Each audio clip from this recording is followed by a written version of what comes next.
Sejam muito bem-vindos a mais uma live, né, do canal Mesa de Debates. Eu sou o Guilherme, né, hoje tomo conta do projeto junto, né, com meu amigo André Bontempo, né, e vamos dar continuidade às discussões, né, da semana, né, nesse último dia de maio. Estamos chegando em junho, né, e a vacina não chega, né, para todo mundo, né, mas enfim. Mas estamos aqui, né, fazendo essas discussões, né, em relação, né, a respeito do pensamento marxista, né, mas não ficar numa discussão, né, somente de academia, mas para ver como que se encaixa, né, o que o Marx pensava na nossa realidade. E eu convido aqui hoje o professor Jean Menezes, né, para trocar essa ideia com a gente. Professor, antes da gente começar, por favor, se apresente. Bacana, bacana. Bom, agradecer então primeiro, né, Guilherme? Fico feliz com o convite, né? O Mesa de Debates, pelo que observei, é um canal novo, mas já está se colocando, né, de uma forma bastante referencial, trazendo várias pessoas de diversas tendências para debater a realidade que a gente vive. Acho que isso é importante demais, porque oxigena, né? Não no sentido pós-moderno, no sentido de pensar uma análise crítica viva, né? Não igrejeira, não sectária, né, mas também, enfim, trabalhando com as várias vertentes do pensamento, que é plural nesse sentido. Né? Então, acho que fico muito feliz de ter sido convidado por você.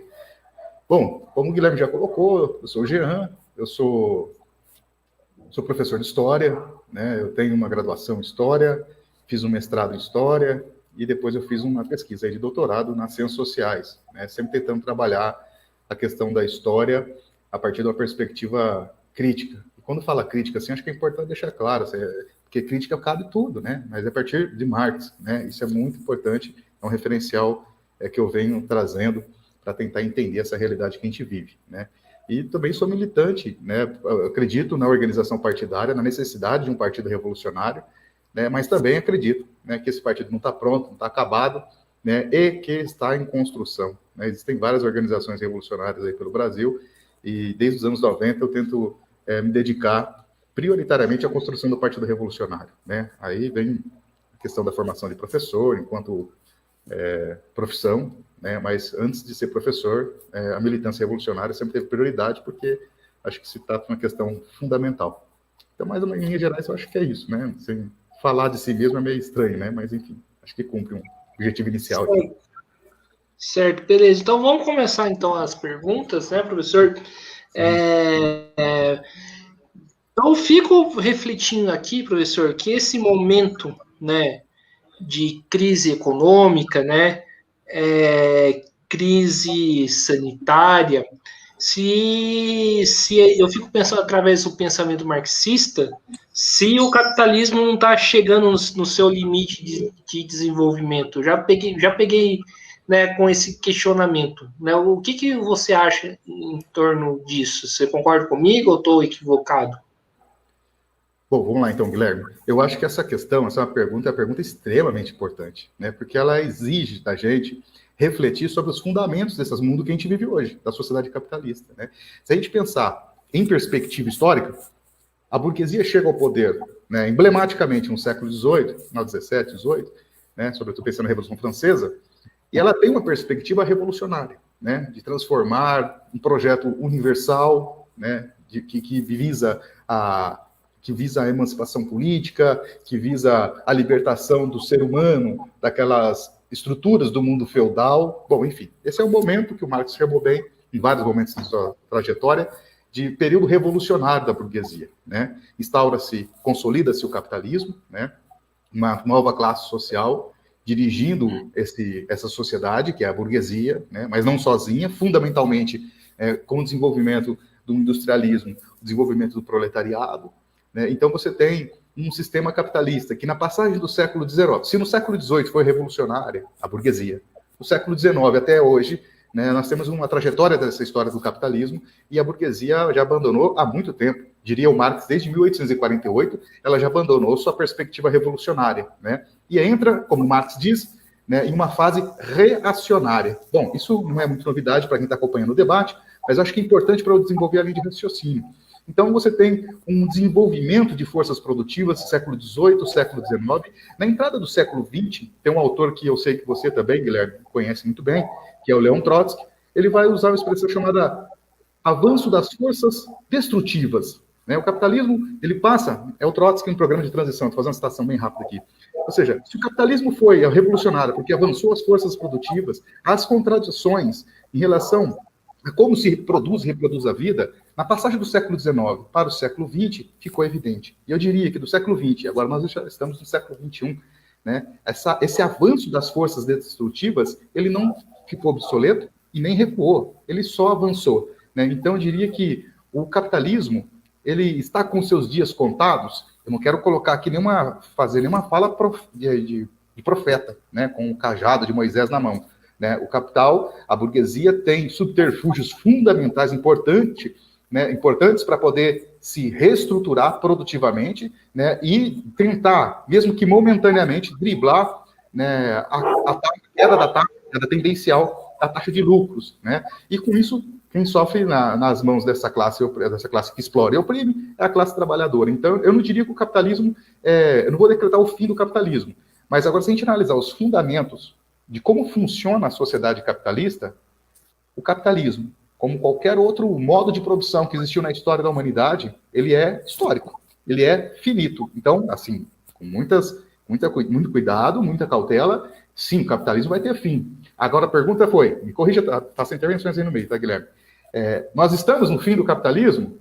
Olha, eu acredito que nós estamos no momento de maior crise do capital, né? Maior crise que a burguesia já enfrentou nessa história de mais ou menos 300 anos de capitalismo. Né? Se vai terminar ali, a pergunta que vem junto vai terminar para começar o quê? Né? Na perspectiva dos revolucionários, uma sociedade socialista. Nós estamos próximos, vivenciando o fim do capitalismo. Eu acredito que há coerência nas afirmações que dizem o capitalismo não se mantém de pé. Né? É o sistema dos analisados por Marx. Marx não analisou todos os modos de produção. Ele analisou os modos centrais que ele conseguiu analisar no século XIX. Né? De todos os modos de produção, o mais curtinho deles é o capitalismo, em tempos históricos. Né? E o que tem maior potência de intervir no mundo, né, para destruir o mundo hoje, pensando nos dias de hoje, né, é esse próprio sistema. Então, eu diria assim, que ele é finito, né? Ele tem um fim. Vamos conseguir superar o capitalismo? É uma necessidade para a humanidade, para que a classe trabalhadora, os seres humanos, possam, de fato, se humanizarem.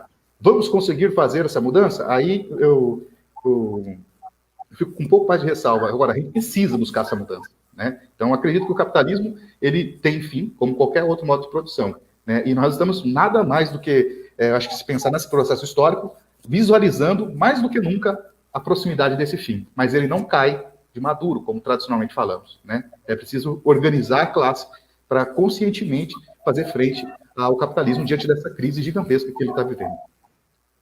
E, o professor, né, outra questão que eu coloco aqui, você falou da burguesia, né, o histórico da burguesia, né, que foi revolucionário um dia e depois, hoje ela cumpre um papel reacionário. Uhum. Eu andei também refletindo a respeito, né, da burguesia brasileira, né, da extrema-direita em torno da questão da vacina.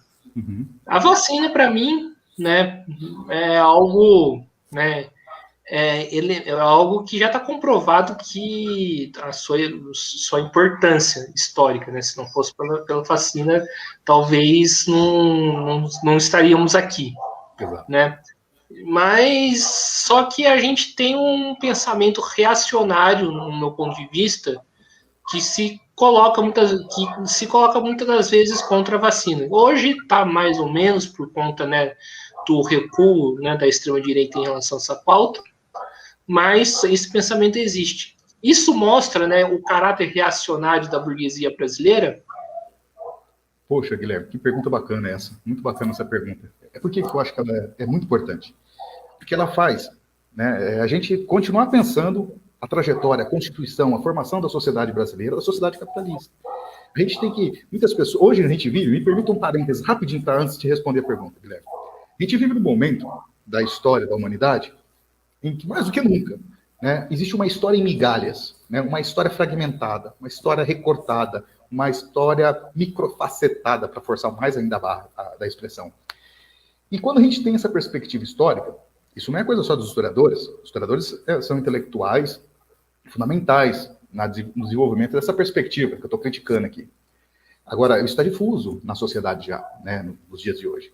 Então, quando a gente tem essa visão difusa, que visão? A visão fragmentada da história, a gente perde a noção de perspectiva, a gente perde a noção do processo histórico. E a tua pergunta é muito importante porque ela nos obriga, tem coisas na vida que são opcionais, tem coisas que não são opcionais. Se eu quero entender o mundo de hoje, eu preciso entender como esse presente, o mundo de hoje, se constitui. A tua pergunta é uma pergunta genuinamente histórica, né, com esse caráter histórico. Nós vivemos, não podemos esquecer, nós fomos uma colônia, enquanto América Portuguesa, uma colônia de Portugal, né, com um desenvolvimento de trabalho aqui predominantemente escravo. Primeiro, né, a escravidão dos povos indígenas, e depois, com o desenvolvimento junto ali, com o desenvolvimento do capitalismo, um outro tipo de trabalho, né, que é uma mão de obra escravizada, né, que veio da África, que era muito mais rentável do que escravizar o indígena. Não quer dizer que não acabou a escravidão indígena, ela continua existindo, só que a lucratividade com o escravo, a pessoa escravizada da África, era muito mais rentável. Então a gente tem uma sociedade escravista, isso é muito importante. E olha que interessante, Guilherme, ao mesmo tempo que se desenvolve uma sociedade escravagista, né, aqui no Brasil, na época Brasil, vamos chamar colônia, América Portuguesa, a gente está tendo ao mesmo passo o desenvolvimento do capitalismo na Europa, né, com aquela fase de acumulação primitiva de capitais, né, ou seja, a saída do mercantilismo, o desenvolvimento de um capital industrial, se a gente pensar passar o século XVII, século XVIII, né, e o Brasil se mantém nesse período da história, século XVI, século XIX, com plantation. Olha que interessante, né? É lastimável, é uma desgraça isso, né? Ao passo que na Europa se desenvolve o trabalho assalariado, claro, nós sabemos como é que se deu o desenvolvimento do trabalho assalariado, sem romantizar, né? É uma história do século XVI ao século XIX de exploração, espoliação, esbulho, etc. e tal, ok. Mas enquanto desenvolve o capitalismo na Europa, né? Aqui na América, durante esse período, América Portuguesa, no caso, depois Brasil Império, o desenvolvimento de uma sociedade escravagista desde o século XVI, que se manteve até o século XIX. Eu dizia, pleno século XIX, nós tínhamos aqui no nosso país o plantation. Plantation, vou chamar de uma forma de operação econômica típica do sistema colonial, né, do século XVI. Mão de obra escrava, latifúndio, monocultura, todo mundo aprende isso em história, né? Pelo menos isso espera. E o caráter exportador. Olha só, e o Brasil, em pleno século XIX, mantém esse próprio modelo de produção, né, extremamente vinculado ao desenvolvimento do capitalismo na Europa. Aí é importante a contribuição do Trotsky, para a gente pensar o desenvolvimento desigual combinado, né? Então, nós temos, então, na constituição dessa história desse país, a predominância de uma classe dominante ligada ao trabalho escravo, né? E a gente está falando de uma escravidão com suas particularidades históricas. É uma escravidão que tem e que envolve, sobretudo, o racismo. Se a gente pensar com força, né, do século XVIII, século XIX. Né? Então, a classe dominante, lembra a ideologia alemã, Engels e Marx, né, as ideias dominantes, eles não dizem só isso, mas pelo tempo eu vou citar muito rapidamente, são as ideias predominantes, quais são? Da classe dominante, dos meios de produzir a vida. Né? Então, no Brasil, essa classe dominante dos meios de produção, ela vem se constituindo, tentando, com um caráter conservador ao extremo, se modernizar na passagemzinha do século XIX para o século XX, né, e constitui-se aí no século XX e XXI, que nós chamamos de burguesia brasileira, né, extremamente arcaica e tributária, de 300 anos, né, de assassinato, 300 anos de escravidão de trabalhadores que foram transplantados desgraçadamente da África para cá e daqueles que depois nasceram aqui.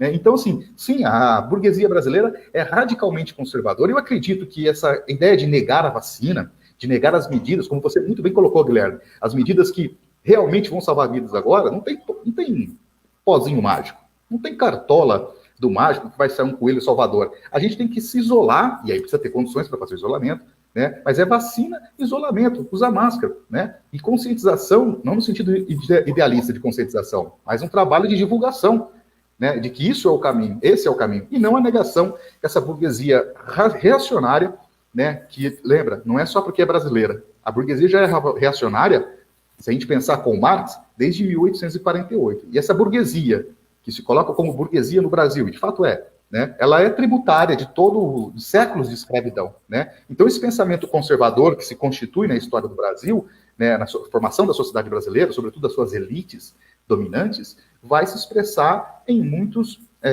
vai se expressar desde desejo a ir para a Disney, tirar foto com o Pateta, né, até, de fato, seguir o que diz o Donald Trump, dizia, né, o Trump, ou ainda seguir o imperialismo. E aquela mais reacionária ainda, aquele setor, porque existe a classe social burguesa e frações de classe, isso é muito importante. Né? E existe uma fração de classe da burguesia no Brasil que não é pequena, né, que é literalmente a tributária, né, da escravidão, de toda aquela desgraça da escravidão. E esses vão negar ao máximo, né, a ciência, o racionalismo, né, a leitura de que é necessário ter uma intervenção científica para tratar da pandemia e não simplesmente pedir para São Longuinho achar onde está a saúde. Né? Não sei se eu respondo por aqui, mas eu acredito que, então, pela positiva. Concordo contigo, sim. Sim, você falou da revolução, né? Você falou de, né, de lutar por uma nova sociedade. Ainda puxando a primeira pergunta que eu fiz, né? A crise econômica e a crise sanitária estão gestando as condições para um processo revolucionário. Cortou o finalzinho só, Guilherme. Pode repetir só o finalzinho da pergunta? Tá. Repetindo a pergunta inteira. A crise econômica e a crise sanitária estão gestando as condições de um possível processo revolucionário?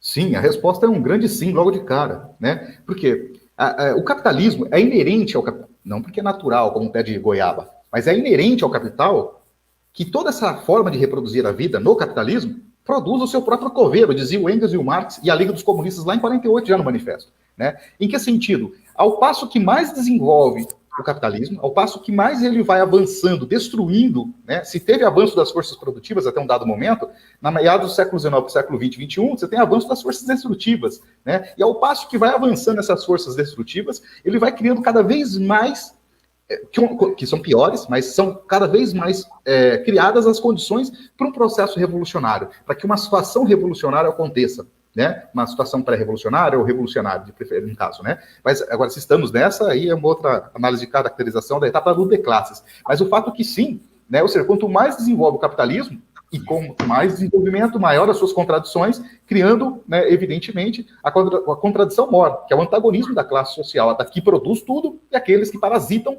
e não produzem nada. Né? Então, assim, quanto mais amadurecido o capitalismo, maiores são as condições de organizar um processo revolucionário. Não tenho dúvida que nós vivemos nesse momento, é o momento mais propício da história do capitalismo para o desenvolvimento de uma revolução social, como dizia o Marx, né?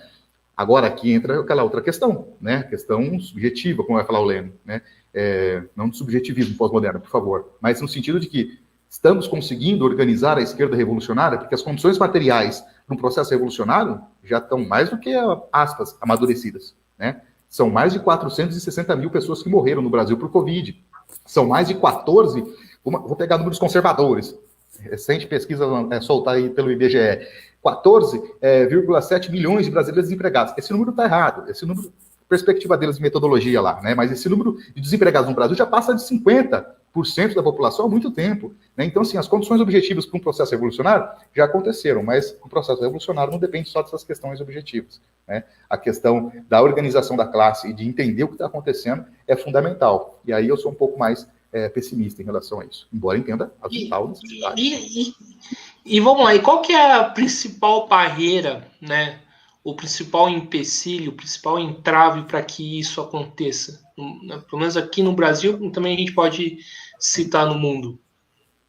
Sim, Guilherme, veja só. Eu vou elencar um elemento, como você pediu, mas é importante, né, a gente sacar que são vários, eu sei que você sabe, mas só para o nosso interlocutor também acompanhar nosso raciocínio. São vários elementos, né, que são necessários para que ocorra uma revolução, e aqueles elementos que já existem, que impedem, entravam um processo revolucionário ser efetivado, também são vários. Então, nunca existe só um elemento. Mas eu diria que, entre os vários elementos, eu colocaria aqui a ascensão gigantesca, né, do irracionalismo, principalmente depois dos começo dos anos 70, anos 80 e 90 e até os dias de hoje. Né? Eu estou falando daquilo que vai se chamar de, aspas, teoria pós-moderna, paradigma pós-moderno, forma pós-moderna de ver o mundo, né, que nega a capacidade e a possibilidade das pessoas se organizarem e lutarem por condições melhores de vida. Para que as pessoas, nega a possibilidade de que seja possível que as pessoas se organizem para saírem do aluguel, para ser mais empírico e direto. Para que as pessoas tenham, por exemplo, sei lá, saneamento, né, possam ter o direito de ir e vir, né? Então, eu acredito que a perspectiva pós-moderna, ela é um elemento importante, que, quando eu digo pós-moderna, já estou colocando vários elementos juntos, eu estou sendo bem sacana aqui, estou aproveitando para te dar um elemento, mas que compõe vários elementos, né? Que nega a possibilidade do sujeito revolucionário, e não só do sujeito revolucionário, das organizações revolucionárias, né? Essa perspectiva racionalista, chamada muito genericamente de pós-modernidade, sobretudo a partir dos anos 80 para cá, mas que é engendrada há muito tempo atrás, ela quebra, né, a possibilidade, pelo discurso dela, né, a possibilidade de organização. Falar de revolução, né, falar de organização da classe trabalhadora, seja no nosso município, no estado de São Paulo, Paraná, Mato Grosso do Sul, ou internacionalmente, é uma grande utopia. Bom, esse é um discurso que serve muito bem aos interesses dos donos do meio de produção, né? Não é à toa que os grandes intelectuais pós-modernos são bancados financeiramente, pagos pela própria burguesia e suas fundações, né? Então, acho que esse é um elemento muito importante.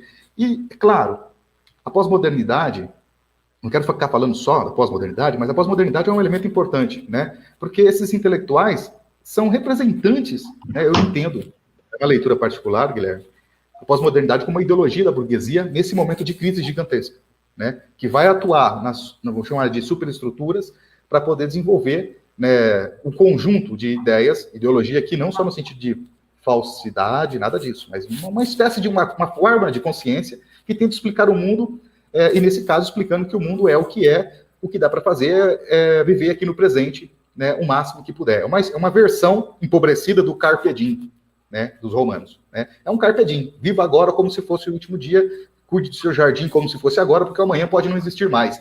Olha, esse discurso é maravilhoso para quem? Para aqueles que defendem e defenderam, né, o fim da história dos anos 90, Francis Fukuyama, né, para pegar um emblemático aqui, assessor da Margaret Thatcher, do Ronald Reagan. Então, eu acho que esse conjunto de ideias que são chamadas de pós-modernidade expressam uma forma de consciência que diz respeito aos interesses da burguesia. E aí, talvez essa seja a resposta mais direta da tua pergunta.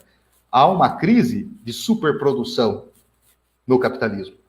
E o desenvolvimento de uma série de táticas de austeridade à classe trabalhadora são desenvolvidas pela burguesia, né? Então, com essa crise gigantesca, que faz com que uma crise de superprodução, olha que contradição louca isso, produz muito, há uma crise de superprodução, a tendência da taxa de lucro, não a massa de lucro, mas a taxa de lucro, ela vai diminuindo, né? E é lógico que precisa aumentar essa taxa de lucro. Como é que se aumenta a taxa de lucro? Aumentando a taxa de mais-valia, né? Então, nesse sentido, eu acho que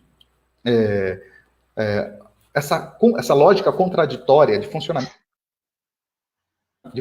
cria o seu próprio coveiro, né? Agora, se esse coveiro conseguirá fazer a revolução, muita gente está trabalhando nisso desde o século XVIII. E eu estou pensando para antes do Marx, inclusive. Sim. Você falou da questão da pós-modernidade, pelo menos eu vou tentar fazer pelo menos uma reflexão que eu tenho, né? Uhum. Assim, quando eu entrei na faculdade, né? Isso foi em 2009, né? O discurso, né, era né? O discurso de que acabou a história, da deslegitimação das organizações revolucionárias era muito forte presente. Só que de 2009 para cá muita coisa mudou, né? A gente teve, né, a Primavera Árabe, né? A gente teve processos,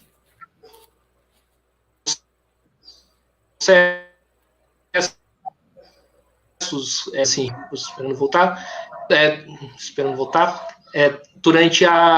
durante esse meio período, né?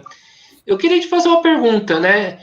Esse último período que a gente está vivendo não coloca em xeque, né, essa pós-modernidade?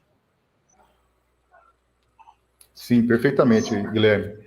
Veja só, o Francis Fukuyama, pode intervir no meio da pergunta, tá? Da resposta, Guilherme, você vê que eu estendo um pouco. Ele publica em 89 um artigo chamado assim, O Fim da História, né? Esse artigo depois ele desdobra em 92, num livro chamado, que você conhece, muitos aqui também conhecem, que é O Fim da História e o Último Homem, publicado nos Estados Unidos, no mesmo ano é publicado aqui no Brasil pela editora Rocco, e vira um boom, né? Vira um boom, né? Bom, parece que o Fukuyama voltou a falar alguma coisa do fim da história, porque a história não acabou, né?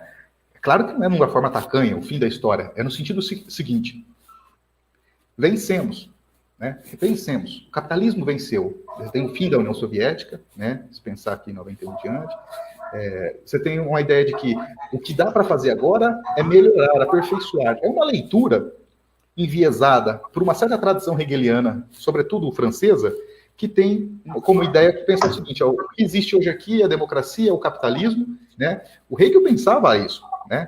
O Hegel falava de fim da história, mas tem um outro sentido fim da história para o Hegel. Aqui a ideia desses intelectuais, que a gente pode chamar de pós-moderno, mesmo Fukuyama, decretam o fim da história.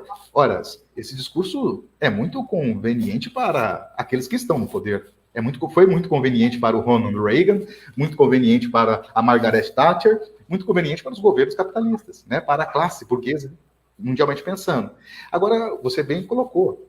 Veja só quanta coisa aconteceu depois de 1990, né? Mesmo com o fim da União Soviética, eles se instrumentalizaram com isso, né? Ou seja, aproveitaram todo o stalinismo, toda a degeneração do Estado operário na União Soviética. Enfim, então é um discurso que não é amador, a gente tem que analisar com calma a pós-modernidade, né? E é claro que é um discurso que não se mantém de pé. Tanto que nesses momentos, e não sei se você vai concordar comigo, Guilherme, nos momentos de convulsões sociais, Primavera Árabe, né? As revoltas populares e a revolta da classe trabalhadora na Espanha, em Portugal, a greve dos trabalhadores aqui no Brasil, né, se pensar 2014, 2016, nesses momentos de convulsões, os pós-modernos sossegam, né? Aí eu acho que eles relaxam perfeitamente nos seus boulevards, nos seus cafés, nos seus cappuccinos maravilhosos, né? E espera, enfim, passar a convulsão para voltar a falar alguma coisa. Observe que agora, nesse momento que a gente está vivenciando, a gente acabou de ter o 29, né? O ato agora aqui, que foi um ato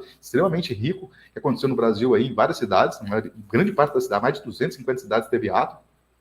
Eu não escuto os pós-modernos, né? Então, assim, é muito conveniente dizer que o fim da história acontece, mas de tempos em tempos. E a pergunta importante que é uma perguntinha ontológica: a quem interessa esse discurso, né, do fim da história? Os pós-modernos adoram trabalhar com construções de narrativas, mas aqui, no mundo real, no mundo concreto, para além da literatura, que é importante, mas para além da literatura, atravessando a literatura, né, atravessando a linguística, aqui no mundo concreto, as pessoas estão morrendo, estão desempregadas, né? E não tem fim da história nesse sentido para a humanidade ainda, né? Esse discurso do fim da história colabora muito para o fim da história de muitos indivíduos da classe trabalhadora, no caso do Brasil, mais de 460 que morreram. Sim. Agora, saindo um pouco dessa questão, Jean, e indo para a questão do chamado mundo do trabalho, né? Muitos afirmam que com a pandemia aconteceu uma mudança no mundo do trabalho. É real essa mudança ou essa mudança já estava em curso? E o que o pensamento marxista tem para falar sobre esse tema? Sim. Bom, o que eu vou falar é muito particular, né? Muito particularizado, então tem limites, tudo isso que eu estou falando, né? Mas enquanto uma pessoa que reivindica, né, a tradição marxista para pensar a realidade, digo o seguinte para você: esse mundo do trabalho, alguns vão dizer o seguinte: está passando por uma reestruturação, o capitalismo está mudando. Olha, eu discordo dessa ideia de que o capitalismo está mudando. Veja só, quando a taxa de lucro não tem o índice esperado, né, e os analistas de taxas são brutais dentro do mundo capitalista, a burguesia, né, os donos dos meios de produção, os detentores do capital, eles vão ter que fazer por onde para poder aumentar essa taxa, né, de lucro, né, a massa de lucro e a taxa de lucro. Se a gente pensar que com a uberização, por exemplo, né, está surgindo um novo capitalismo, nesse aspecto eu discordo, né, é o mesmo capitalismo. Isso que a gente chama de uberização é um desdobramento para aumentar a taxa de lucro, né, das grandes corporações, né, que expressa aí maior extração de mais-valia, maior precarização, são respostas que o capital vem dando. Isso desde a reestruturação, assim chamada reestruturação produtiva no século XX, e ela não para, né? Ela constantemente, o capital vai tentando se reestruturar, e ele se reestrutura como?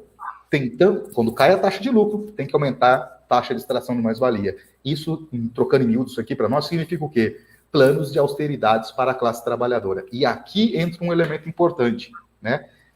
Um personagem, vamos chamar de ator, vai? A gente não está fazendo necessariamente uma análise de conjuntura, mas me permita assim, ó, um ator importante nessa história toda, que é o Estado, né? Porque o Estado entra como uma espécie de harmonizador dessas contradições, representando as grandes corporações, e no caso do Brasil, a gente vê isso muito explícito com o período da crise econômica e dessa crise sanitária, que é tudo junto desse complexo da crise do capitalismo, né? Você tem o governo emprestando dinheiro público, bilhões para os empresários, e uma migalha para a classe trabalhadora chamada de auxílio emergencial, né?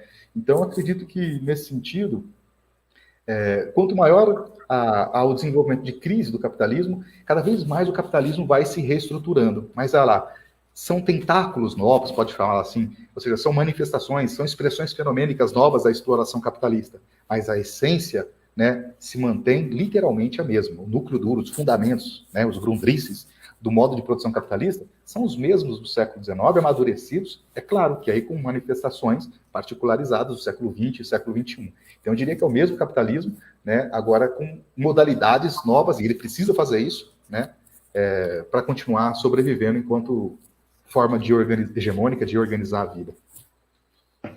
Sim, e pelo menos no começo da pandemia, Jean, eu escutava muito, né, um debate de uma possível volta do estado de bem-estar social, né? Você acha que é possível isso? É uma medida que a burguesia vai usar para poder, né, tentar salvar o capital? Como que você vê isso nos dias atuais? Belíssima pergunta, Guilherme. Veja só, a pandemia, voltando um pouquinho na pergunta anterior e já emendando com essa. A pandemia está sendo uma maravilha para o capital se reproduzir. Uma maravilha, né? É horrível, claro, para a classe trabalhadora, né? O grande empresário tem sua fazenda, eu não quero individualizar, mas a individualidade faz parte da coisa, né? Toda essa totalidade. Mas uma classe consegue fazer o isolamento social, uma classe consegue fazer o trabalho remoto, frações dessa classe também. Então, assim, quem está sofrendo com toda essa pandemia? Exatamente aqueles que, os únicos, são os únicos. Lembra lá o Capital volume 3, né? Aquela forma trinitária, né? Aquela santíssima trindade, um deboche do Marx, né? O Pai, o Filho e o Espírito Santo é a mesma coisa. Os capitalistas, os donos de terra e os trabalhadores é a mesma coisa, todos produzem riqueza. Não, é errado, isso aí é falso, Marx vai desvendar. Ou seja, quem produz riqueza é a classe trabalhadora, e é exatamente essa que está morrendo pra caramba, né? Então, assim, a pandemia está sendo maravilhosa, né, para o capital e para a burguesia continuar produzindo valor dentro dessas contradições todas. E aí, nesse sentido, você pode repetir o finalzinho da tua pergunta, Guilherme? Se a burguesia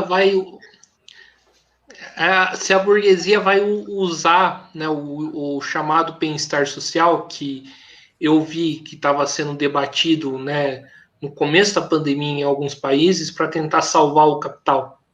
Sim, obrigado por isso, cara, que eu acabei esquecendo no finalzinho. Pessoal, olha só. E aí o Guilherme vai ser criticado por ter chamado um trosco aqui, né? Sem nenhuma ilusão, nunca, ó, leia os meus lábios, nunca mais existirá o estado de bem-estar social, o welfare state, isso não vai existir nunca mais. Por quê? O welfare state foi possível dentro de uma conjuntura internacional extremamente diferente da nossa, né? Você tinha a necessidade, sim, né, de manter um apaziguamento, uma paz social, né? Lembra? Paz dos cemitérios, né? É a morte. Né? Ou seja, dentro de um contexto de Guerra Fria, um contexto da existência da União Soviética, né? E um contexto muito específico ainda, né? Em que alguns países, gente, não foi nem 10 países, talvez uns 6 países, que teve, de fato, uma política de estado de bem-estar social, mas dentro de uma lógica de reprodução do capital. Para que o welfare state funcionasse na Alemanha, os funcionários da Volkswagen no Brasil tinham que estar penando. Tanto que em 79, nas greves que existiram no ABC, entre as empresas que pararam a Volks, né, foi feita uma carta de solidariedade, de solicitação de solidariedade aos trabalhadores da Volkswagen em Berlim, né? Que eles se manifestassem lá e fizessem alguma paralisação, alguma coisa de solidariedade internacional com a classe trabalhadora aqui no Brasil da mesma empresa. Estão até hoje esperando a paralisação em Berlim, né? Então, assim, para que existisse o estado de bem-estar social em um país, em outro não dá. De novo, eu sugiro para todos que estão assistindo, leiam Leon Trotsky, não como igreja, não leia ninguém como igreja, né? Sei que você precisa de ler a Bíblia, aí já é problema de cada um. Mas a questão é, a teoria do desenvolvimento desigual combinado não é uma teoria idealista que veio do nada, sentado na beira do riozinho, tive uma grande ideia, vou chamar ela de teoria do desenvolvimento desigual combinado. Não, ela é fundamental porque é a análise empírica da realidade concreta, né? Então, para que existisse aquele desenvolvimento de welfare state, por exemplo, na Noruega, né, teve que ter uma série de problemas em relação à Nicarágua, né, uma série de lutas e opressões no México, no Paraguai, né, e no Brasil também. Então, assim, nesse sentido, eu acho que a welfare state não volta mais. Ok. Agora, mais uma política de bem-estar social. Veja só. Como eu disse, eu estou insistindo aqui, você está percebendo, né, Guilherme? Estou pensando aqui naquela taxa, lei tendencial, é lei mesmo, viu? Tem um pessoal que não gosta da palavra lei, mas é assim, é isso mesmo, é lei. Lei tendencial da queda da taxa de lucros, né? Então, ou seja, se coloca novamente, se colocasse, hipótese, né, um estado de bem-estar social, isso é o que a gente gostaria, né? Sobretudo os reformistas. Nós temos que voltar ao estado de bem-estar social. Os reformistas adoram dizer assim, nós temos que resgatar o estado de bem-estar social. Ó, primeiro, tá errado, quem resgata é bombeiro, né? O estado de bem-estar social não vai se reproduzir nesse contexto, porque é um momento maior ainda de crise do capitalismo, né? E precisa aumentar a extração de taxa de mais-valia. Pode acontecer, e isso já acontece, de forma desigual combinado, o desenvolvimento de acesso às coisas públicas, etc. e tal. Isso já existe, né? Isso já existe. Agora, uma política, vamos pensar no Brasil, Guilherme, é uma política de bem-estar social. Muitos acreditam que com a volta do Lula, né, vai existir uma política de bem-estar social no país. Olha, eu discordo, né? Eu não vejo nenhum elemento, né, nesse quadro, pelo menos aqui que a gente está vivenciando hoje. Claro, tem os limites da minha análise. Análise individual é muito pobre. Eu não vejo nenhum, mas é assim mesmo, eu não vejo nenhum elemento para dizer o seguinte: Lula vai voltar, ou Boulos vai entrar, enfim, e vai passar a existir um estado de bem-estar social no Brasil. Eu acho que isso é uma análise, é um discurso que existe, né, muito forte. Né? Eu estou num outro campo desse discurso, de crítica a ele, porque seria bom, claro que seria bom, para aqueles que defendem uma revolução socialista, lutar e se organizar no terreno da democracia com uma estratégia revolucionária é o campo melhor que existe. Não é o da ditadura, de governo, é claro. Mas achar que vai voltar um governo dito progressista, eu sei que a pergunta não foi necessariamente nesse sentido, mas me permite só estender um pouquinho aqui, e que vai desenvolver um estado de bem-estar social no Brasil, eu acho que é perder o chão da realidade, porque os partidos que poderiam vencer eleições dentro do Estado que existe hoje, o Estado, né, organizado pela burguesia, nenhum deles tem uma proposta socialista, revolucionária, e muito menos de welfare state. O nacional desenvolvimentismo, vou chamar assim, pensando um projeto que o PT desenvolveu. Não é só Lula, viu, gente? É PT. PT não é só um indivíduo, né? Lula é um indivíduo importante, é um dirigente importante. Agora, o projeto político de boa parte do que se chama de esquerda no Brasil hoje aqui não tem absolutamente nada de bem-estar social. Pelo contrário, né? Tem a ideia de conciliação de classes. Opa, aqui é o pulo do gato. Porque se uma proposta política, um programa político, propõe a conciliação de classes dentro de uma crise estrutural do capitalismo, ou a gente está ignorando tudo que o Marx escreveu, contribuiu dentro da militância revolucionária, e aí vamos ressignificar o Marx, né? E vamos falar assim, somos esquerda marxista e vamos buscar a conciliação das classes. É que assim, ó, não é possível. Né? Então, nesse sentido, eu estou sendo um pouco enfático, Guilherme, né, e demorei um pouquinho para responder, mas não vejo como sendo possível, nesse momento de crise do capital, crise absoluta do capital, desenvolver o estado de bem-estar. Vai vir mais plano de austeridades. Exemplo, e aí a história recente vai desmentir essa minha análise muito rápida aqui. Né? Não existirá a revogação da reforma da Previdência, da reforma trabalhista, da BNCC, essas coisas ficaram. O ensino remoto não vai ser excluído mais, ou seja, o capital vai desenvolvendo formas de se reproduzir e o papel do Estado é fundamental nisso. Né? E eu acho que o Estado não vai focalizar o bem-estar. Pode até focalizar no sentido do discurso, mas quando a gente pega os números, né? E a gente pode pegar os números desde o início dos anos 2000 até hoje, a gente vai ver que dentro da bolacha do orçamento, quem está ficando com a maior fatia do orçamento, desde o governo, evidentemente, histórico do Brasil, né? Mas mesmo nos no governo do PT, quem fica com a maior parte da bolacha do orçamento são os bancos e os grandes empresários, né? A classe trabalhadora míngua com algumas milhares do orçamento, mas que não é suficiente para acabar, sequer de longe, com a fome no Brasil. Fome, ó. Olha a contradição. A gente não consegue acabar com a fome, porque é uma buta de uma indústria rentável por burguês, né? Sim. Você falou da questão do Lula. Você não acha que é bastante raso, né, o argumento de que se o Lula volta a um estado de bem-estar social, porque na época dos governos do PT, a gente, pelo menos, eu posso estar errado, me corrija, né, se algum ouvinte discordar de mim pode falar, né, mas eu acho que esse argumento dentro do governo do PT não se mantém, né? Porque o PT muitas das vezes aplicou medidas que foram, né, liberais, foram neoliberais. Exato. Eu me refiro àquele grupo de militantes que acreditam que o PT vai resolver o problema da crise, etc. e tal. Eu tenho dificuldade de sustentar o discurso de que o PT é um partido de esquerda. Só para você ter noção por onde anda meu pensamento, né? Porque, assim, a partir do quê? A partir da lógica concreta, da política efetivada pelo PT durante esse tempo todo. O PT tem uma história de construção, de convergências extremamente interessante, né? Mas desde o primeiro governo, né, sempre buscou a conciliação de classes, né? E tratou de expulsar lá dentro do PT aquelas tendências. Para quem não sabe, o PT é um partido de tendências, né? E as tendências revolucionárias, né, foram silenciadas ou expulsas do PT final dos anos 80, né, início dos anos 2000. E o que eu penso é que o projeto político do PT, isso eu já ouvi da boca do Genuíno mesmo, né? Ele falou, Jean, mas a gente fez uma escolha para poder governar, né? Que é a conciliação de classes, né? Então, a conciliação de classes ela não vai trazer nenhum bem-estar social. Agora, há um discurso aí, Guilherme, importante das formas de consciência, a gente pensar as ideologias enquanto formas de consciência, né? Há um discurso, né, que trabalha com verdades, é claro, por isso que por isso que tem respaldo social, de que sim, acreditam, acho que muitos acreditam, milhares de pessoas acreditam que voltando o PT, não só Lula, mas o PT voltando, se desenvolverá uma ideia de bem-estar social. Eu acredito que isso não é possível, né? Porque, como você colocou, o PT nunca fez isso, né? Pegue lá o orçamento, que é uma coisa bem simples e rápida para dizer, a gente vai ver que uma parte do orçamento sempre foi investido nos banqueiros, né? Nos banqueiros. Lembra, existem classes sociais predominantes, né? A burguesia é uma classe predominante que detém os meios de produção, a classe trabalhadora é outra. Dentro dessas classes tem frações de classe, né? Fração dessa classe é a ultradireita, que fecha com Bolsonaro, e se puder voltar à escravidão com a senzala e o tronco, eles voltariam. Aliás, nunca teriam terminado, né? Agora, existe uma burguesia, muitos vão chamar de progressista. Não, é outra fração da burguesia, porque existe conflito entre as classes, intraclasse, né? Então, nesse sentido, acho que o PT representa os interesses de uma parte da burguesia brasileira, que é considerada progressista. Burguesia progressista ela foi, quando lutava contra o feudalismo, a nobreza feudal, né? Isso já ficou lá atrás há muito tempo, né? É burguesia, né? É burguesia, é patrão, né? Então, nesse sentido, eu acho que é bastante complicado. Mas eu acho que tem esse discurso, né? O pessoal acredita bastante que isso é possível.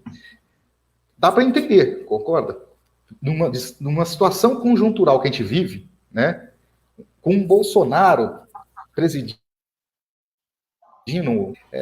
aí Lula, então é aquela coisa do menos pior. Bom, eu não sou desses do menos pior. Acho que nem sempre o menos pior é a melhor coisa.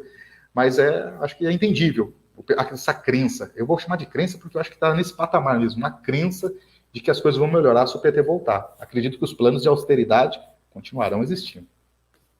E esse argumento, né, de que você falou dessa questão né, ainda da questão do estado de bem-estar social, então o argumento do desenvolvimentistas cai por terra, né?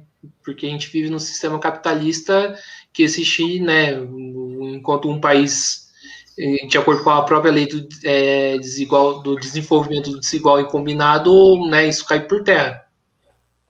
Exato. Porque assim, quando a gente pega, eu falei neodesenvolvimentismo, eu estou pensando no PT, tá? Esse governo de conciliação de classes, né, de frente popular, que chega com o apoio das massas ao poder do Estado. E aí vem uma coisa muito importante, que eu aventei lá no começo da nossa fala, aqui hoje, nesse bate-papo, esse debate, que é a preocupação com os fundamentos. É muito importante a gente não esquecer dos fundamentos, né? Então, um dos fundamentos que é abandonado por esse tipo de perspectiva política é o fundamento de que o Estado representa os interesses de classe. Vou ser mais explícito. Que o Estado foi criado pelos donos de propriedade. Esquece Karl Marx, esquece Engels, esquece Rosa, Kollontai, Trotsky, Lenin, esquece esses camaradas. Pega John Locke. Estou falando de John Locke, estou falando do final do século XVII. Né? 2 tratados sobre o governo civil. Né? Ali é um dos pais do liberalismo político, um dos ideais, dos militantes, tem que falar de dirigente, militante, intelectual, literalmente, que ajudou a organizar a Revolução na Inglaterra, né? Revolução Burguesa na Inglaterra, e que tem uma proposta para explicar a origem do próprio Estado, né? Da propriedade privada, do trabalho, do Estado. Né? Então, assim, eu não estou inventando nada de novo, né? Ou seja, isso é super antigo, né? Isso é super antigo, que mostra que as coisas antigas não são necessariamente obsoletas. O individualismo, a criação do Estado. E os burgueses, eu até entendo querer ignorar essa história, os seus próprios clássicos. Agora, o que não pode é os marxistas ignorar os fundamentos, né, do Estado. Porque quando os marxistas, ou muito genericamente, de forma bem guarda-chuva, a esquerda, que cabe tudo ali de baixo, ignora os fundamentos do Estado, a gente acha e cai na divulgação ideológica cotidiana, há séculos se fala isso, de que o Estado representa os interesses de todos, independente de raça, cor. Isso não é verdade. Isso não se mantém de pé. De novo, vou insistir, Guilherme. Você é um pouco chato assim, ó. A bolachinha é raso. É que não precisa ir além disso, eu acho, para continuar o debate, claro. A bolacha do orçamento. Pega o orçamento. Né? A gente vai ver que o Estado nunca representou todos, independente de classe. Pelo contrário, o Estado representa prioritariamente, não é só a classe dominante, mas é prioritariamente a classe detentora dos meios de produção da vida. Né? Outros elementos provam isso, demonstram isso. Mas o clássico, que eu acho que é importante, é a questão do orçamento. Não é só, mas acho que é muito importante. E aí, quando a gente não discute os fundamentos do Estado, a gente acha que elegendo, muito bem intencionado. De verdade, eu acredito que muitos militantes acreditam da esquerda, guarda-chuva, ou seja, muito genérica, acreditam de fato que se colocar o seu representante político que mais confia, que é honesto, e eu acho que existem pessoas honestas sim na política, eu conheço muitas, né? O Estado, sendo bem governado, bem gerido, bem gestado, ele trará o desenvolvimento social para todos, né? Bom, isso eu acho que isso representa uma boa intenção, né? Uma boa intenção. Expressa décadas de ensino precarizado, né? E expressa, né, os interesses da classe proprietária, né? Donos de propriedade privada, dos meios de produção, não só o sapato, a geladeira, mas falando dos meios de produzir a vida, né?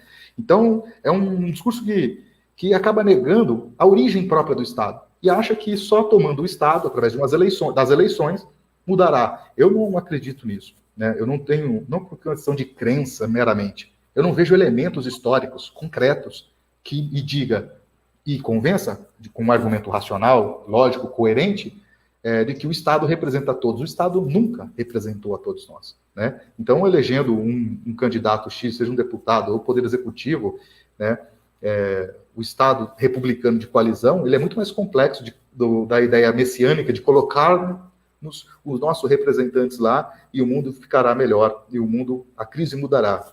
É típico de uma sociedade, para fechar essa resposta muito longa, uma sociedade que vive e se alimenta de uma história em migalhas. Porque se a gente analisa a totalidade histórica e a constituição do Estado, não há que se depositar nenhuma crença no processo eleitoral da burguesia, acreditando que com as eleições vamos mudar o mundo. As eleições são importantes, mas acreditar que a estratégia, a saída para mudar toda essa crise é elegendo novos representantes, é mais ou menos assim, Guilherme, e todos que estão nos assistindo. É acreditar que você vai jogar xadrez comigo e eu vou estabelecer as regras do tabuleiro. As minhas peças, todas se movimentam como a dama se movimentaria normalmente, e as suas peças, todas elas, se movimentam como os peões. E aí faço você acreditar, né, que é possível você vencer a partida. Não venceremos, acreditar nesse processo eleitoral. Não significa ignorá-lo, é claro. Peço desculpa, Jean, abriram a porta aqui e não perceberam que eu estava em live, mas tudo bem. Jean, então, né, prosseguindo nossa discussão, tá muito boa, eu queria perguntar para você o seguinte, Então, assim, frente a esse período, né, conturbado que nós estamos vivendo, quais seriam, então, no seu entendimento, as tarefas da esquerda? Sim. Vamos lá. Eu nunca te dou uma resposta rapidinha, né, Guilherme? A gente Não, sabe, tudo bem. né? Vamos fazer com que o nosso interlocutor também saiba. Esse lance de esquerda e direita, né, é bastante difuso. Essas definições, elas não dizem muito do que é. As coisas são bastante, são gigantescas, né, são imensas, mas só esquerda e direita. Então vamos lá, esse negócio de esquerda e direita começa lá com a Revolução Francesa. Ela diz respeito, é uma definição que diz respeito geograficamente ali em plenária do processo revolucionário. Claro que de lá, do 89 francês para cá, mudou muito, etc e tal. Se colocar como esquerda, para muitos é até bonito, até humanitário, etc e tal. Então tem esquerdas e esquerdas, né? Quando eu digo isso, não é para pulverizar e dizer muita coisa ao mesmo tempo dizer nada. Não, é para dizer o seguinte, como eu usei essa metáfora aqui hoje, na nossa guarda-chuva chamado esquerda. Ali debaixo desse guarda-chuva, né, se localizam à esquerda das classificações, muitas outras subclassificações. Então, dito isso, consideramos que é uma coisa bastante complexa, né? Então, pensando, qual seria, então, a saída da esquerda? Vou falar a partir de uma perspectiva revolucionária, uma esquerda revolucionária, que acredita que é necessário mudar o capitalismo e que é possível mudar o capitalismo. Eu diria o seguinte, Guilherme, desculpa, mas precisava fazer esse prelúdiozinho aqui. É necessária a organização da classe, né? Eu não acredito que, de forma espontânea, a classe oprimida, explorada no mundo todo, vá se auto-organizar, né, e mudar o mundo. Eu não estou convencido disso. Eu não tenho elementos para manter um convencimento desse, né? Pelo contrário, o que eu vejo, né, é grande parte da classe trabalhadora reproduzindo, assim como muitas vezes eu, você e todos nós, tá? Tem um grupo abençoado, que esses são os revolucionários. Todos nós estamos no mundo da alienação capitalista, né? E quando a gente vai para a escola, eu citei rapidamente aqui a BNCC, né? Ou seja, aquilo que vai ser estudado na escola, ensinado, é pensado por um grupo dominante, né? Se vai falar, por exemplo, de religiões, tem um grupo pensando que religiões se falará, né? Se a gente quer entender, por exemplo, uma conjuntura política, a gente liga a TV ou uma rede social, a gente vai ver o que estão colocando lá para a gente observar. Então, eu não acho que uma organização, uma revolução socialista, que eu acho que é exatamente o que precisa a humanidade, não só no Brasil, é necessário uma ferramenta, né, que organize a classe. E aqui vem um problema muito sério, né, uma dificuldade tremenda. Por quê? Trabalho a partir de uma perspectiva, como o Lenin colocava, de que a consciência ela não vem de dentro da classe simplesmente por vontade própria, né? Basta olhar a vida da classe trabalhadora, né? Não por incompetência, não por incapacidade, nada disso. Quem fala isso é a burguesia, que quer descredibilizar a classe trabalhadora na sua organização. A questão é que é preciso ter as ferramentas. E eu acredito que partido político é uma ferramenta historicamente desenvolvida e extremamente eficaz. Tanto é eficaz que a burguesia não larga essa ferramenta de forma alguma. Você pode até ouvir na esquerda falando, eu não quero mais saber de partido político não me representa, etc e tal. Você não vai ver um burguês, né, falando o seguinte, olha, eu não acredito mais em partido, eu quero que os partidos acabem. Você não vai ver isso, né? De forma consciente, não vai ver. Né? Ou seja, os partidos são ferramentas extremamente importantes. Mas eu gosto mais do movimento social. Mas tudo bem, é uma outra ferramenta também importante, né? Os sindicatos é importante? Claro que é importante. Agora, a gente não está falando de coisas que foram criadas agora. Tem toda uma história da luta partidária, da luta sindical, da luta dos movimentos sociais, né? Do movimento Narodnik ao MST, tem diferenças gigantescas, né? E tem uma história muito grande. E aqui, talvez, eu me alongue um pouquinho. Quando a gente fala de partido, que o partido é importante para organizar a classe, quem faz a revolução é a classe. Mas quem organiza a classe, né, são as ferramentas disponíveis. O partido é uma delas. Na minha visão, uma importante. Não é a única, mas é uma importante. Né? Quando a gente tem a Revolução Russa, em 1917, e o desenvolvimento da União Soviética, e o desenvolvimento da burocratização de todo aquele processo revolucionário, sendo desenvolvido como stalinismo, vou chamar aqui, mas é um fenômeno, está para além do Stalin. Stalin não tem esse poder todo, né? Mas ele é o dirigente maior, mas não é só ele. Todo um processo de degeneração desse partido, fechamento da terceira internacional, né, burocratização do partido na União Soviética, deliberando o que seria a atitude, a atuação dos partidos na América Latina, na Ásia, na África e na própria Europa, né, ignorando a concretude e a particularidade de cada localidade, né, ou seja, colocando de cima para baixo o que é que tem que ser feito, isso é indelével, foi feito. Então criou-se uma tradição e uma leitura sobre a tradição revolucionária de que os partidos são autoritários, que os partidos são totalitaristas. Bom, se a gente pensar o stalinismo, acho que foi tudo isso mesmo. A questão é que nós, que ainda hoje defendemos essa perspectiva de organização, temos que investir um tempo para explicar o que foi o stalinismo. Inclusive, eu sei, pelo que eu vi hoje, aqui o canal vai fazer um debate sobre stalinismo e neo-stalinismo, extremamente importante. Porque muitas vezes, quando a gente fala de socialismo, esquerda revolucionária, já associam logo com o quê? Com a União Soviética stalinista. E aquilo não tem nada de revolucionário. Aquilo não se teve, no sentido de, antes de se formar a burocracia, se perdeu totalmente. Né? Ou seja, aquilo ali é uma degeneração gigantesca de uma perspectiva revolucionária. E o partido, né, desse sentido, não ajuda muito. É uma ferramenta que mais oprime e explora a classe trabalhadora. Né? Veja a questão, todo o processo do desenvolvimento da história da União Soviética. Né? Agora, isso não invalida a ferramenta partido. Né? A gente tem que pensar partido para além da União Soviética. A gente pensar um partido stalinista, eu acredito que isso não vai fazer nada muito mesmo, não. Onde estão os stalinistas hoje em dia, além do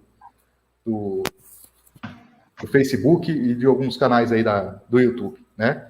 Que de processos revolucionários importantes os stalinistas dirigem hoje em dia, né? Desculpa, eu desconheço radicalmente. Eu conheço autocríticas muito importantes, por exemplo, feitas recentemente pelo Partido Comunista Grego, que desagradou os stalinistas do mundo inteiro, né?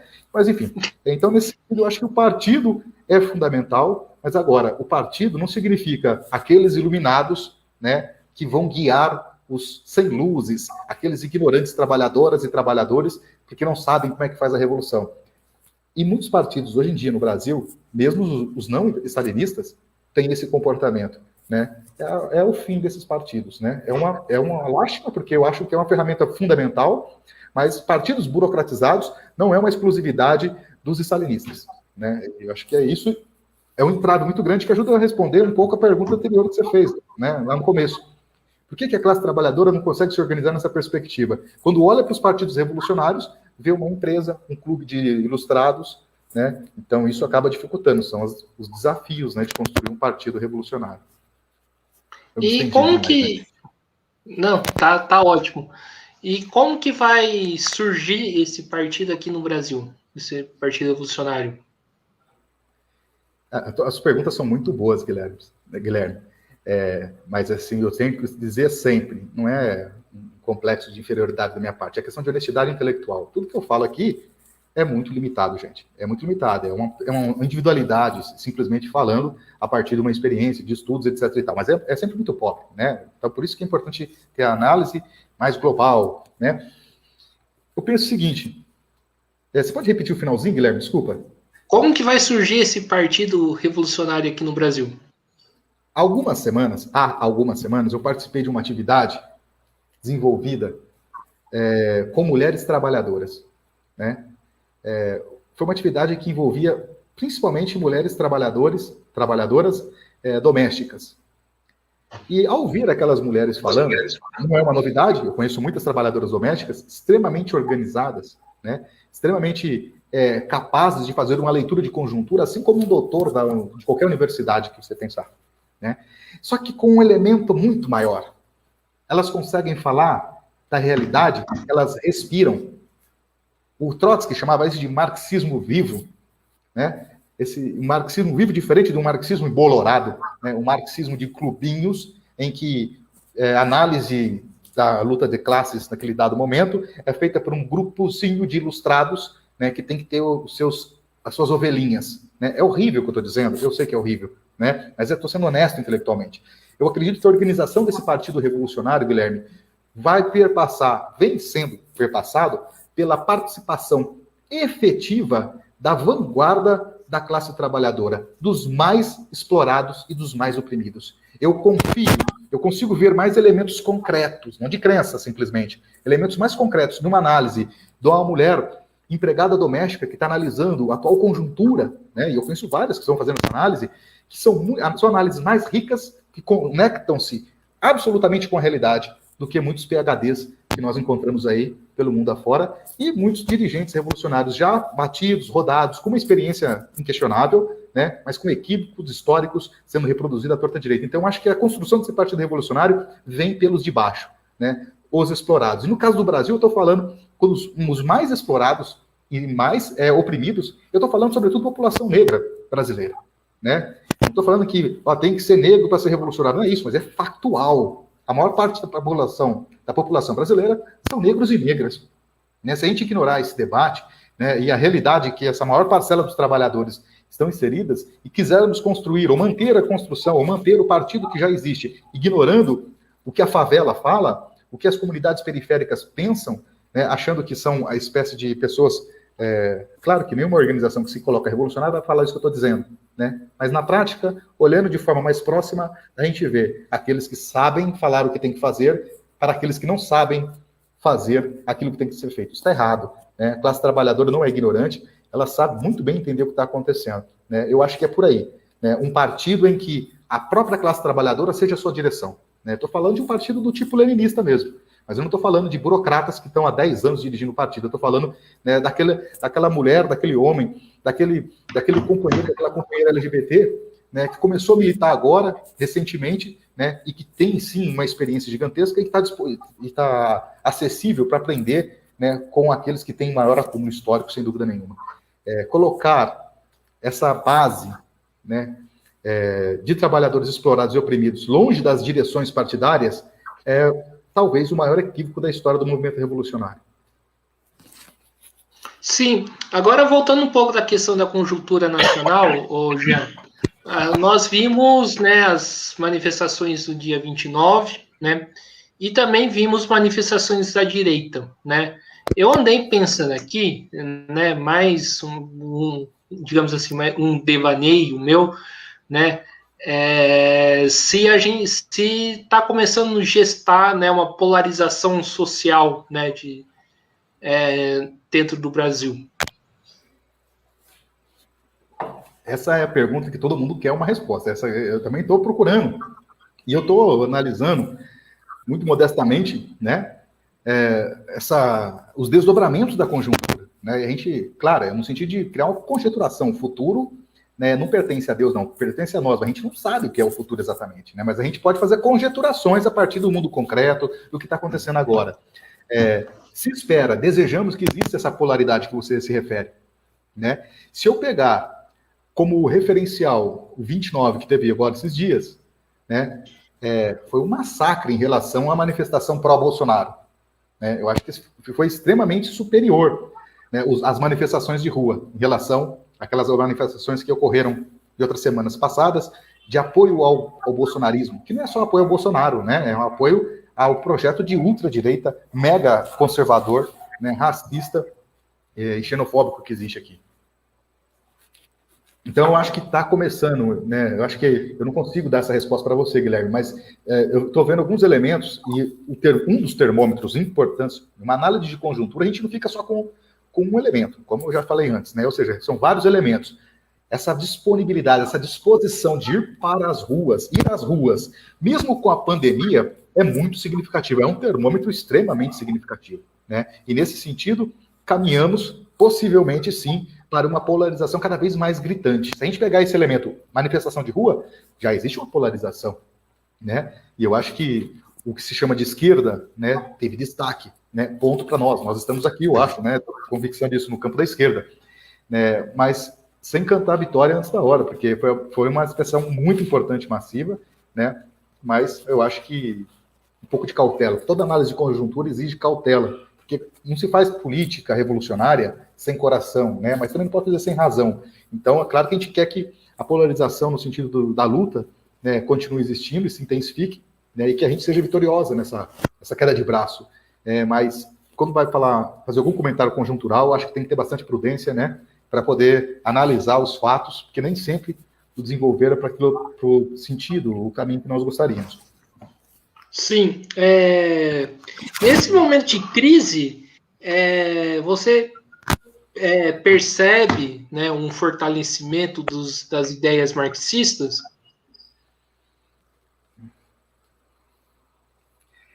Bom, eu fiz uma referência hoje aqui no nosso debate sobre pós-modernidade, né? Eu acho que, se isso é intencional ou não, eu não sei, eu não sei. O fato que eu sei, factual, é que existe já há décadas no Brasil uma proposta de fragmentação da história, né? Isso é visível através das escolas públicas, através do próprio desenvolvimento, que se chegou à negação da história, o negacionismo, o irracionalismo, enfim. Bolsonaro é um termômetro importante de tudo isso. Então, isso está acontecendo há décadas, não aconteceu só agora, 2018 para cá.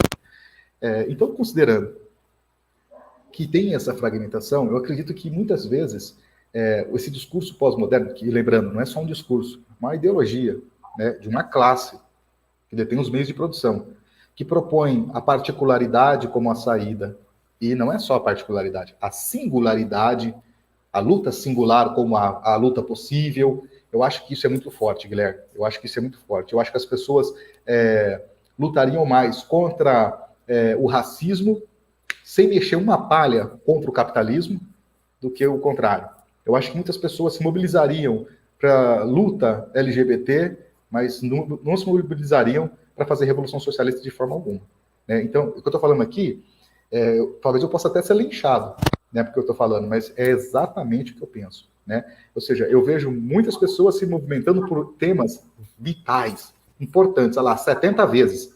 Lutar contra o racismo e ser antirracista é vital, 70 vezes. LGBT, questão LGBT, contra as opressões LGBTfóbicas, 70 vezes, pessoal, é vital. Mas eu vejo, para responder a tua pergunta, as pessoas mais se localizando na luta particular, ignorando que esta luta particular, ela não é isolada particular, muito menos singular. Ela faz parte de uma totalidade. Não existe capitalismo sem exploração e opressão, né? E agora, nesse sentido, mais focando na tua pergunta, eu não vejo a grande massa, eu seria muito romântico, né? E seria um erro tremendo da minha parte, mas eu não vejo a massa de trabalhadores aderindo ao projeto socialista, ou querendo fazer a revolução.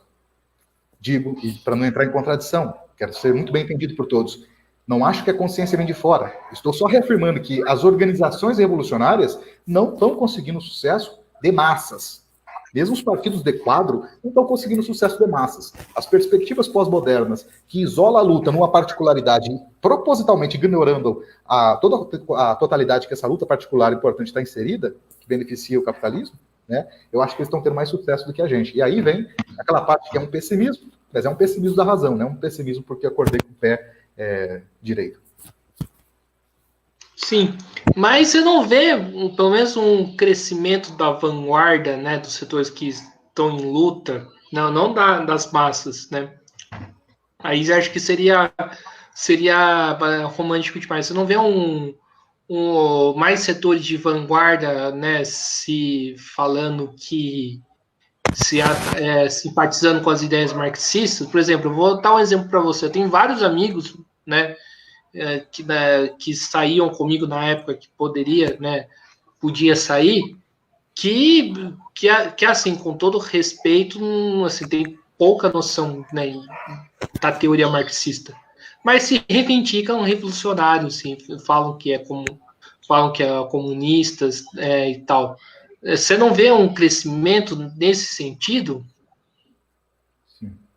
Então lá, uma coisa é pensar assim, como as massas estão respondendo ao chamado das organizações revolucionárias, né? Eu acho que não estão respondendo da mesma forma que respondem ao chamado dos intelectuais pós-modernos, né? Então é nesse sentido. Agora, como você colocou bem, há um aumento da vanguarda. Eu não tenho dados empíricos suficientes para dizer, o aumento da vanguarda. Então, a título de conjeturação, né, Guilherme? Eu acredito que, em relação à vanguarda, eu acho que exatamente essa ideia de esquerda genérica, a esquerda que muitas vezes está ali defendendo, a maioria das vezes está defendendo conciliação de classes, isso cria também uma contradição no campo político que beneficia certamente a atuação das organizações que são revolucionárias. Vou citar alguns nomes. Com respeito àqueles que eu não vou citar, que não dá para citar todo mundo. Mas a resposta é um sim em relação à vanguarda. E a vanguarda é fundamental para a organização da classe, tá bom? Que etapa está essa organização da vanguarda revolucionária e o diálogo dela com a classe trabalhadora, com a massa da classe trabalhadora, isso é uma outra história. Mas em relação à vanguarda, eu acho que quanto mais os partidos que se dizem reformistas, peraí que eu meti o braço aqui. Quanto mais os partidos que se dizem reformistas avançam, contraditoriamente cria espaço para que aqueles que têm um projeto e defendem um projeto revolucionário avancem também. A questão aqui é que a velocidade é diferente para um e para outro, né? Então, por exemplo, eu conheço, por exemplo, organizações como a Transição Socialista, uma organização extremamente séria, né? O Reagrupamento Revolucionário é uma outra organização extremamente séria. Existem muitas outras também, né, que buscam, né, desenvolver um projeto baseado na Quarta Internacional, um projeto revolucionário, né? Essas organizações estão crescendo. Bom, eu sei que existem diálogos entre essas várias organizações, não pertenço a nenhuma delas, né? E que isso é extremamente rico, isso é extremamente interessante, mas ainda é um debate de vanguarda. A gente tem que colocar esse pé no chão. E essa vanguarda é importante porque ela tem que conseguir dialogar com essa classe trabalhadora. Lembra? Você perguntou agora há pouco, eu falei das empregadas domésticas que buscam se organizar politicamente. A gente tem que saber, essa vanguarda, tem que saber fazer o contato, tem que saber qual é a realidade da classe trabalhadora. Porque muitas vezes, muitos partidos sérios, né, tem um componente social hegemonicamente de classe média. E aí, Guilherme, fica difícil a gente fazer um trabalho de base, vamos chamar para conversar com paciência revolucionária, com trabalhador, etc e tal, quando você chega de Hilux, ou você chega de, sei lá, Honda Civic, lá na periferia, para fazer um debate com o pessoal. É complicado isso assim, a questão de uma identidade de classe, muitas vezes nem rola, né? Eu estou falando de situações um pouco particularizadas, mas isso expressa muito, né, uma crítica que eu tenho à classe média revolucionária, que é muito importante. Classe média é importante, né? Agora, a direção de uma organização, né, que não sabe o que é andar de busão, não sabe o que é ser encoxado no metrô, não que isso é gostoso, é evidente que não, né? Mas fica longe da realidade da classe trabalhadora. E aí acaba criando uma abstração, como o Marx falava, do que é a classe trabalhadora, né? E aí, por exemplo, faz uma atividade para chamar a classe trabalhadora em que tem que pagar, sei lá, R$ 150 de inscrição. Ou seja, perdeu a noção da realidade. Perdeu a noção da realidade da classe trabalhadora, né? Ou ainda, vou fazer uma atividade com a classe trabalhadora e vamos alugar um prédio. Daí está lá, estou falando coisas empíricas e concretas, o que eu estou falando é real, não é uma hipostasia da minha cabeça.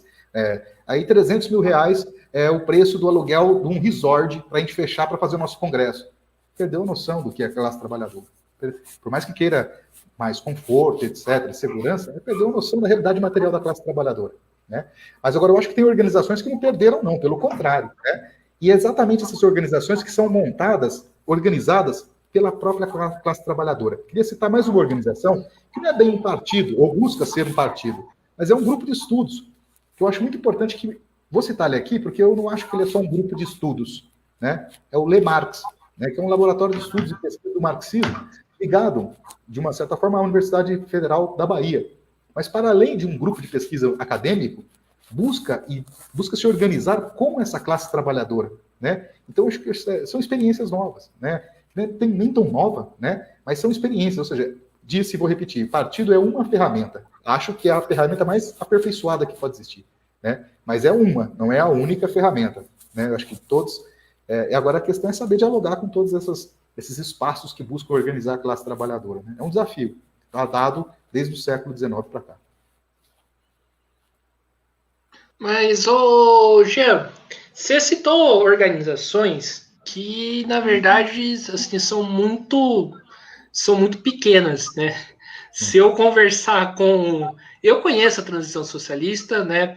E eu conheço, né? Eu já fui de uma organização, eu era do MRT, e eu também, e acho que isso também pode incluir de uma certa maneira ao próprio MRT, né?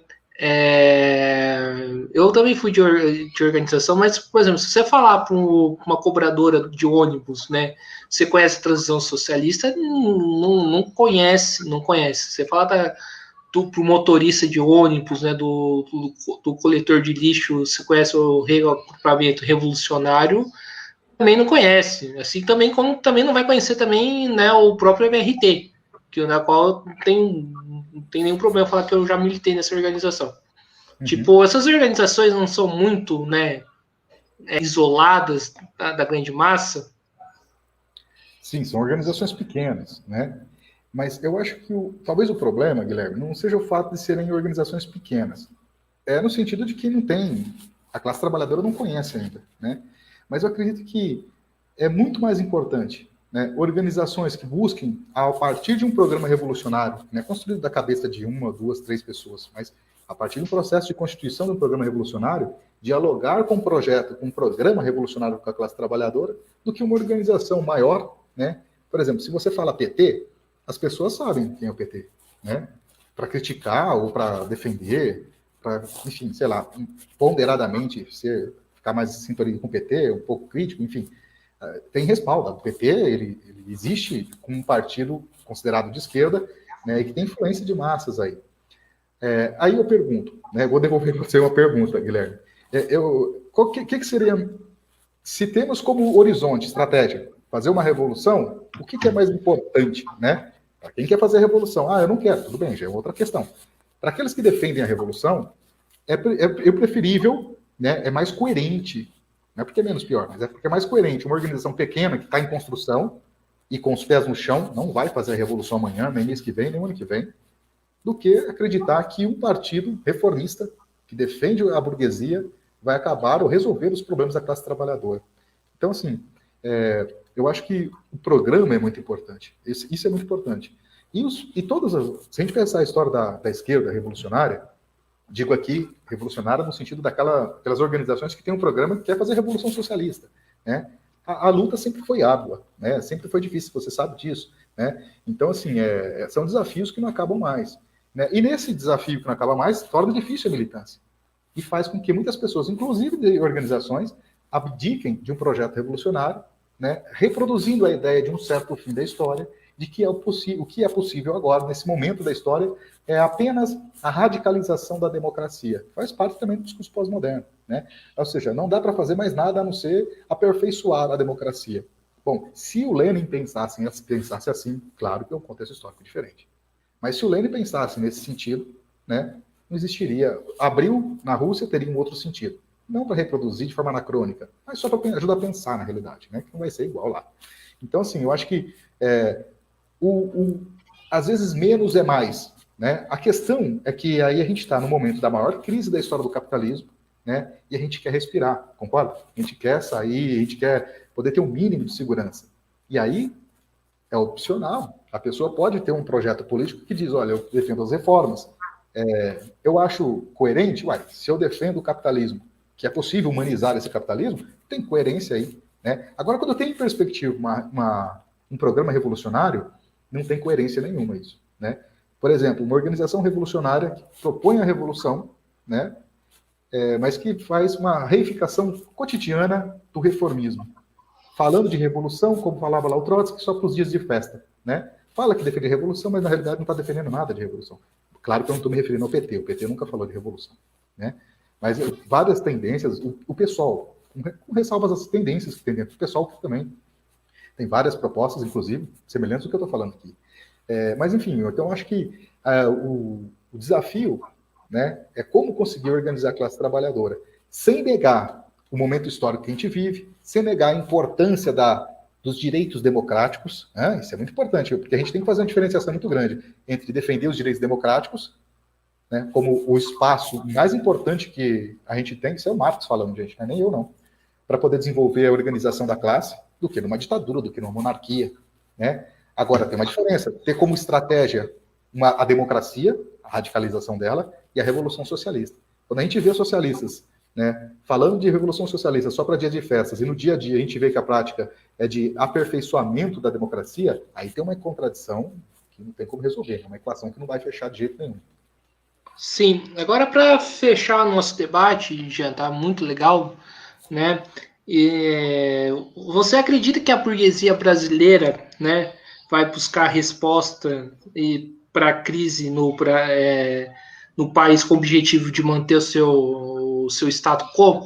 Eu cito aqui, por exemplo, né, as manifestações do dia 29 não foram mostradas pela Globo, mas aí o que acontece? Logo apareceu hoje, né, inúmeras postagens falando que a gente precisa recuperar o verde e amarelo, né, que não se viu o verde e amarelo, de alguns artistas como cito aqui o Fábio Assunção, né, tentando, né, como fala, tentando cooptar o movimento, né, no meu entendimento. Você acredita, você acha possível essa possibilidade? Olha, a burguesia, lembra? Existe a classe burguesa e tem frações da classe burguesa, né? Eles, assim como a gente, eles estão analisando a conjuntura, né? E estão tentando entender qual é o lado melhor.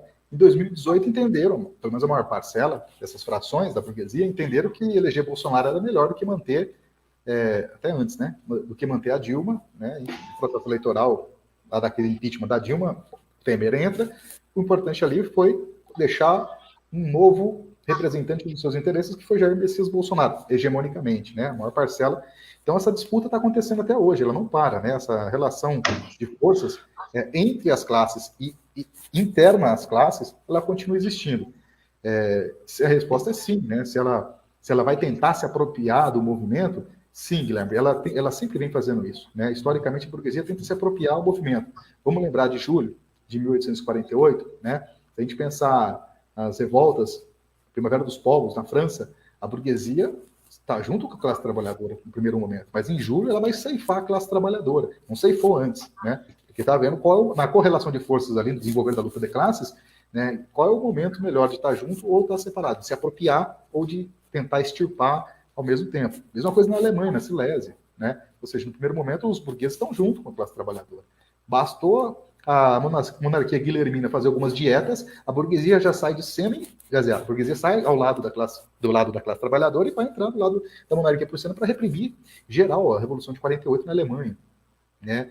E, enfim, então acho que a gente tem que ficar bastante atento, porque quando a gente está fazendo uma análise de conjuntura, a gente tem que fazer essa relação, tentar entender e enxergar o máximo que for possível do papel, da movimentação das classes sociais, mas não só da classe operária, da classe trabalhadora, no sentido amplo, com a classe burguesa, mas as manifestações e as movimentações nas frações de classe, no caso aqui que se colocou, sobretudo na burguesia. Eu acho que tem uma burguesia sedenta, famélica, por tronco, chibata e senzala, que vai morrer fechada com Bolsonaro, né? Mas tem um setor da burguesia que não é por questão, nesse caso agora, esse outro setor da burguesia, não é por questão moral, né, moralista, é para os seus negócios. Ou seja, precisa aumentar a taxa de lucro, ou seja, o capital precisa ser reproduzido cada vez mais. E Bolsonaro, enquanto for interessante, vai ficar aí, tanto que não foi impeachment até agora. Agora, o que vai mostrar para essa fração da burguesia, né, se vai apoiar um impeachment, por exemplo, do Bolsonaro ou não, é o desenvolvimento dessa luta de classes, né? Então, eu acho que é mais ou menos por aí. Desculpe se eu não fui tão preciso, né? Porque é bastante... É uma fala que exige elementos concretos de uma coisa que ainda está em aberto, em movimento, né? Sim. Então, acho que é isso, né, professor? Né, Jean, estamos chegando aqui no final de uma entrevista do Mesa de Debates. Quero agradecer primeiramente por você ter aceitado o convite, né? O debate a conversa, né? Foi muito boa a reflexão, acho que contribuiu sim, né, para o canal, né? E pela proposta que o canal vem fazendo, né? Então, quero agradecer e peço para você fazer as considerações finais. Beleza, Guilherme. Bom, eu já agradeci, né? Vou agradecer mais uma vez, porque eu acho que ocupar os espaços para propor uma análise crítica, né, mesmo que muito rapidamente, porque é só um tempinho de uma hora e pouquinho, é muito importante, né? E eu acho que louvar essa proposta do canal que vocês, né, estão organizando, que debate com várias tendências, eu acho que isso é rico, né? Não permite a perspectiva igrejeira, catequética, né? Aqui é só o meu grupinho. Agora, vamos colocar as pessoas. A gente vive num momento, acho que isso faz tempo já que vivemos um momento em que fazer análise crítica, discordar, né, do seu interlocutor é uma ofensa moral, né? Isso é bem típico aqui do Brasil. Eu acho que não, acho que a gente tem que dialogar com várias tendências, manter a sua perspectiva, evidentemente, e conhecer as várias leituras de mundo, porque a gente precisa disso, né? Dogmatismo nunca ajudou muitas coisas no que diz respeito à luta da classe trabalhadora.